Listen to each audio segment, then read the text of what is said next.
So having channeled his anger, Link is able to wield the white sword.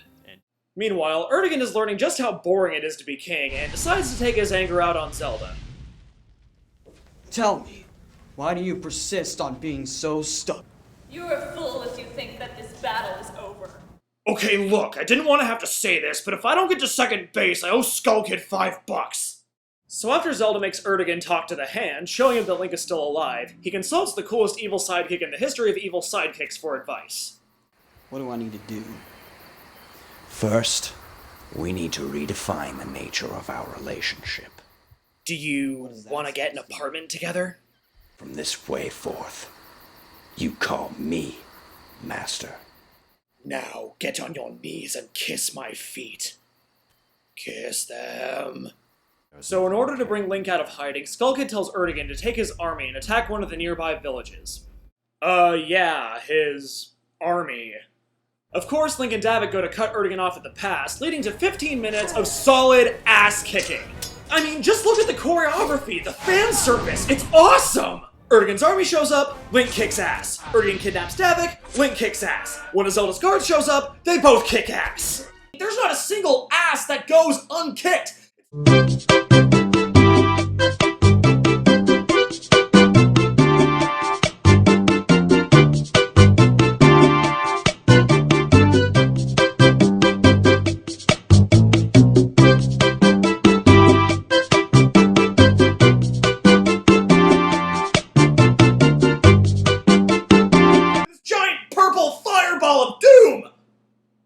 Meanwhile, Erdogan and Skull Kid have brought Zelda to the temple ruins to prepare for a ritual that'll bring the three pieces of the Triforce together, allowing Erdogan to claim it for himself.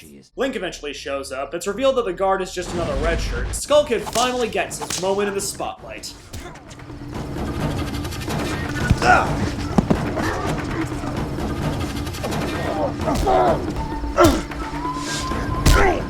That's right, Link! Get it! Get it! Get it!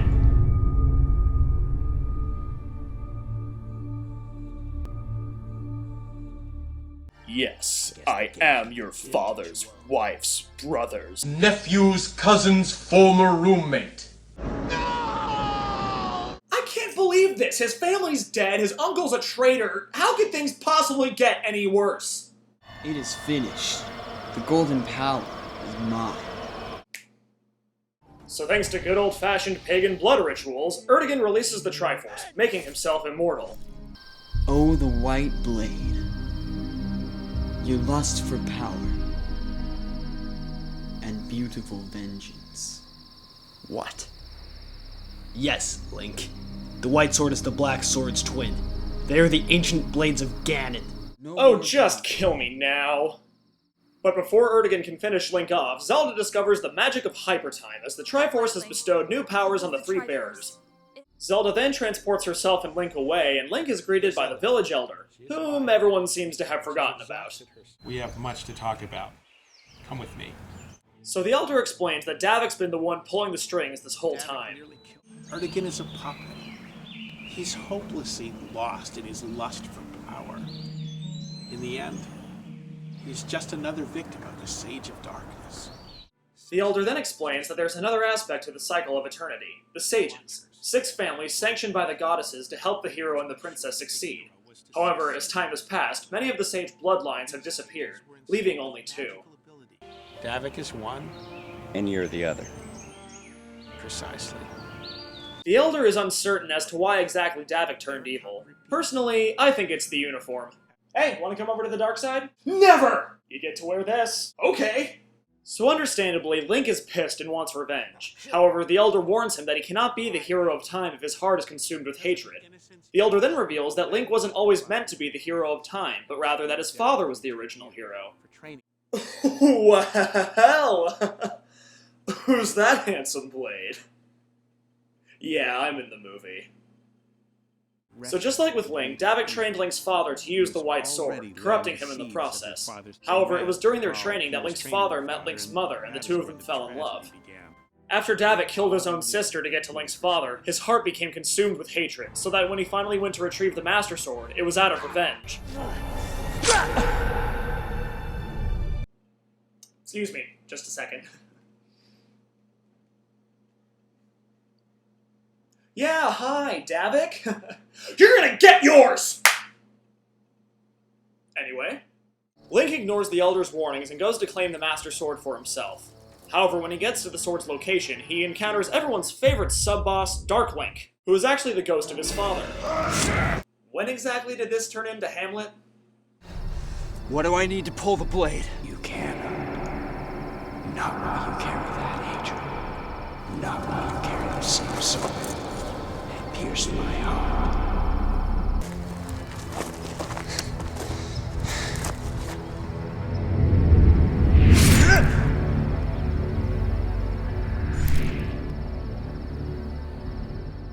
So having proven himself worthy with, symbolism, Link draws the Master Sword. But wait, what's Erdogan been up to this whole time? You didn't really think he was gonna stick around for the whole thing, did you?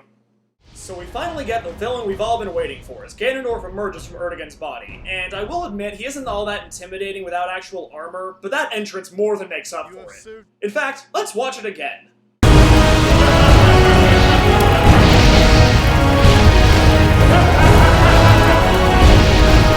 It's like the world is going to hell and there's nothing I can do to stop it.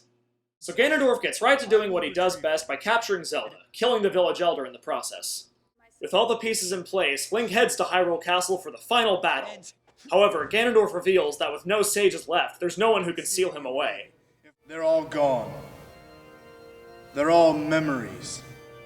All but the Sage of Darkness. Because I have sworn allegiance to you, Master. No. Because you have proven yourself too useful to me.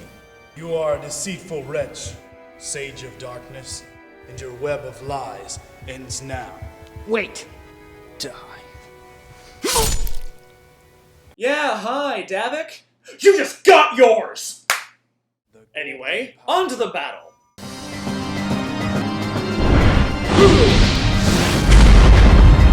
Do I have to do everything around here? Jeez. Come on. Come on. Come on, show me what you got.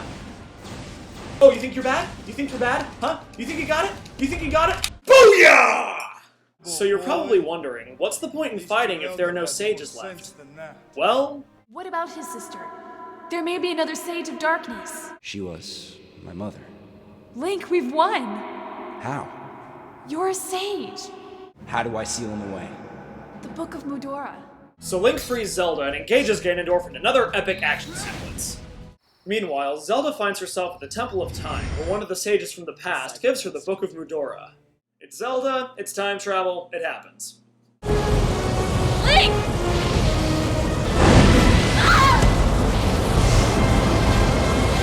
Tell me, hero, how many of your loved ones need to die before you give up? That's right, Link! Do it for your pappy! Oh, and for everyone else, too.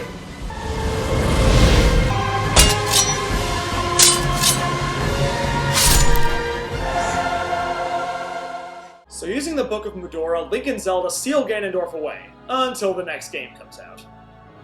But what will become of our hero now that his quest is over? No. Sequel! Sequel! Sequel! Anyway, that's the Sage of Darkness. Now, you're probably wondering which movie I like better, and I'm probably gonna get hate mail for this, but I gotta give it to Sage of Darkness, and not just because I'm in the movie. Here's my reason. If you took away props, costumes, special effects, basically any problem that could be solved with money, all you'd be left with is the stories, and that's where Sage of Darkness excels. Hero of Time is familiar, but it's based on a game where story takes a backseat to action and puzzle solving. While Sage of Darkness is way more concerned with its characters, making sure that the stakes don't only apply to Hyrule, but to Link as well. His entire family is killed by circumstances beyond his control, and you see him carry that burden all the way to the end.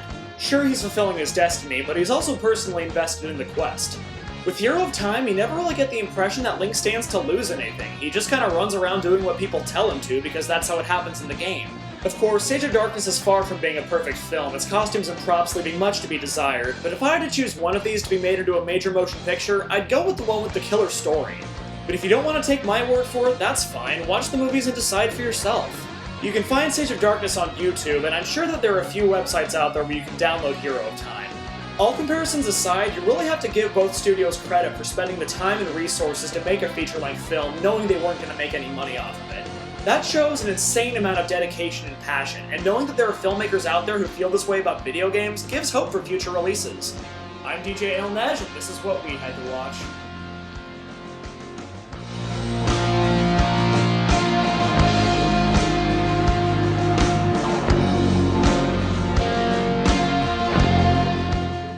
Mind Crush.